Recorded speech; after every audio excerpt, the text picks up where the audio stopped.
शेतकरी बांधव, आज आपण टापरगाव येथे कृषी विभाग आणि आत्मा योजनेअंतर्गत आपण मच्छिंद्र जंगले यांचे प्रगतशील शेतकरी टापरगावचे, त्यांनी आधुनिक तंत्रज्ञानाने छाटणी कशी करताय, म्हणजे शेंडा तुरीचा BDM 711 बियाणं आहे त्याचा शेंडा कसे फोडताय ते प्रत्यक्ष आपल्याला सांगतील व या तंत्रज्ञानाचा वापर आपण करावा असं आम्हाला वाटतं. आता ही जी BDM तूर आहे हिचं 3 वेळेस शेंडा खुडणी केली पाहिजे.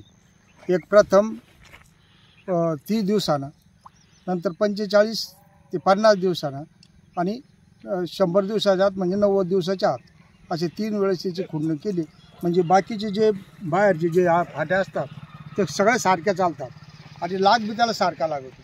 आपण जर त्याची एक शेंडा खुडणी नाही केली ती एकच झाड ते वर जातो आणि बाकी तिथं दाबलं जातं खाली, म्हणजे सारखं होत नाही ते पूर्ण पांड्या. याने छाटणी केल्यामुळे सगळं सारखं चालतं. आता हे आम्ही पहिलीच करू राहिलो. आता त्यामुळे काय फायदा होतो तुमचा? शेंडा खुडण्यामुळे हे जे बाकीचे ज्या फांद्या असतात ना या फांद्या सारखा वाढतात म्हणजे समप्रमाणात सगळ्या. आणि जर शेंडा नाही खुडली ती एकच फाटी वर जाते आणि तिला लाग मग ते एकाच फाटीला, बाकीला लागत नाही एवढा. हा सारख्या प्रमाणात लागतो आणि फाट्या सारख्या होतात त्या. बरं आता आपण जी आहे तर ट्रायल बनवून हे मशीन कशी शेंडा खोडते हे तुम्हाला प्रत्यक्ष दाखवतो.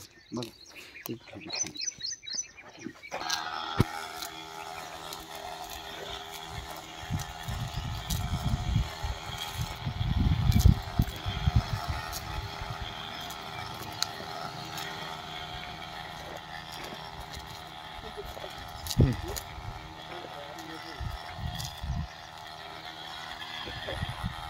सर्व शेतकरी मित्रांना, सर्व शेतकरी बंधूंना असं आवाहन करतो की जे आपली तूर पिकाची जी लागवड केलेली आहे त्याचे अशा ह्या तंत्रज्ञानाचा वापर करून आपण आपल्या तूर पिकाचं नक्कीच उत्पादन वाढून घ्यावं.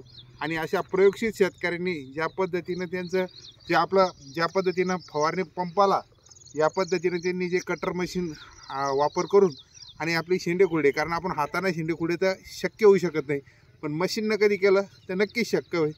तरी सर्व शेतकऱ्यांना मी आवाहन करतो की त्यांनी या तंत्रज्ञानाचा वापर करावा आणि आपलं नक्कीच फायदा करून घ्यावा. धन्यवाद.